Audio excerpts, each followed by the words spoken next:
So guys, for the first step, you want to go to the Microsoft website. Now once we're here, you want to sign into your Microsoft account where you have Microsoft 365 already purchased.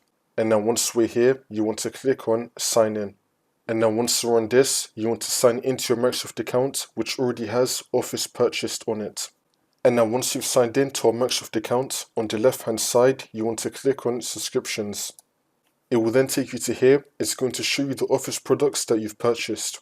Back in 2021, I purchased Office Professional Plus 2021 and 2019. So once you see your purchase, you can now install it. So click on the drop down on the one that you want to install. And then you want to click on install. You want to choose your language. And then you want to choose your version, so your operating system. And then you want to click on install. The Office setup.exe file will then be downloaded for you. You can then click on it. It's then going to start installing for you. That's how you do it.